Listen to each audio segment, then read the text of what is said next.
Let me read a couple more emails and we'll get out of here. This is from Luigi Cunico. Hey, Corey Adam and Felix.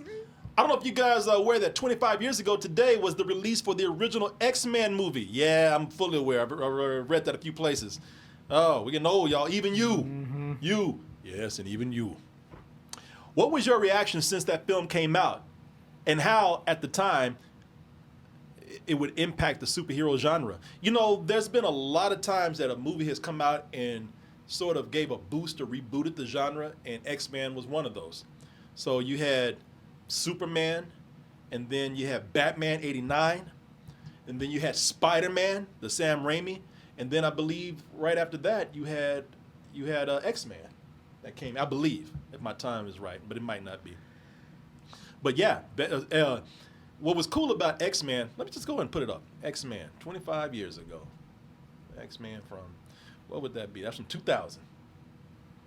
Let me see here. It was wild to see at the end of Deadpool and Wolverine when they showed the clips from X-Men 2000, and it's like, oh wow, Hugh Jackman has changed a lot since then, or like all these people have changed a lot.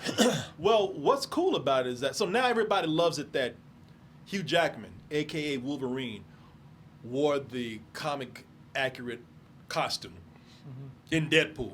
Deadpool versus Wolverine or whatever. So back in the day when you had X-Men 2000, everybody thought that it was cool that they did not do those costumes, because everybody thought, we don't know how those costumes going to look on camera. So it was cool that they kind of took this more, I won't say grounded, but less goofy approach and more serious approach, because that's what everybody liked about it. X-Men, they took it seriously. And you know, it was darker than something like Spider-Man. Yeah. From the tone, the look, the feel, you know, everything about it just seemed like they were really taking this seriously, and it was at a time when they had that whole dark thing going with comic books. Right.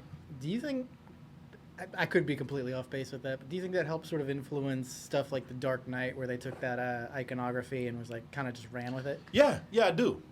I actually do. And they're saying that Spider-Man was 2002. So all right, so Spider-Man came out and did it again. Because Spider-Man was one that they were waiting on. So I did have it wrong. That's why I asked you. Because Spider-Man was the one that they were waiting on. And Spider-Man actually, when they did Spider-Man right, it kind of brought, you know, even though this came out in 2000, it did give a little jolt to the comic book genre, movie genre. We should have known that Spider-Man came out second because they had to redo Spider-Man because of 9/11. That's right. Yep. That's right. That's right. I'm Professor Charles Xavier. I built this school where mutants could learn to focus their powers in a pot. And you had Ian McKellen and what's his name?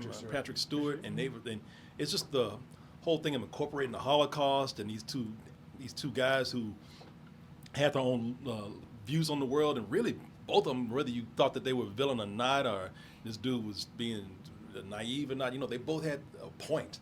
So it was a deep movie, man, for being a comic book movie. And that's what I mean by they took it seriously.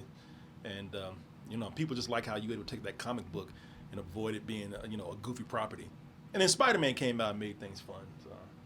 I have a question, because obviously I was much younger when this came out, but because people in the chat are mentioning Blade. Now, X-Men and Spider-Man, people like me, we grew up with the cartoon of that. Mm-hmm. Was Blade known as a comic book movie when it came out? Like, Spawn, I think I remember slightly, but I don't remember Blade being... being talked about as a comic book movie. No, there were a lot of people who weren't aware. That people, if you knew, you knew. You know, a lot of people, you know, comic book fans knew that Blade was a comic book character. But you know, Blade was so popular and it was so successful with the mainstream that there were a lot of people that did not know that it was from a comic. My dad is one of those people who was like, I just saw a cool vampire movie. I didn't realize he was a comic book character. Yeah, it was a cool vampire movie. It was an action movie. Wesley Snipes was a badass character. Mm-hmm. Yeah, there's a lot of people who did not know, but I mean, it still deserves credit for, because if you think about it, that's a lot of people say that's the one that really kind of kicked off comic book movies. There's only ever going to be one Blade. Yeah, because, you know, with Blade, even though a lot of people didn't take it as a comic book movie, or a lot of people didn't know, like your dad, Hollywood knew, and they were like, oh, so we can really mine these unknown characters and make successes out of them.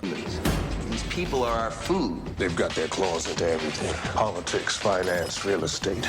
There's a Yeah, you know, this is one where Hollywood said, man, we can take any character potentially and make it a successful franchise. So yeah, so Blade does deserve a lot of credit for kicking off, you know, a new era of comic book movies out there.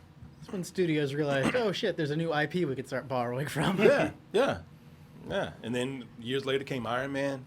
You know, so let me see. That's a great question right there.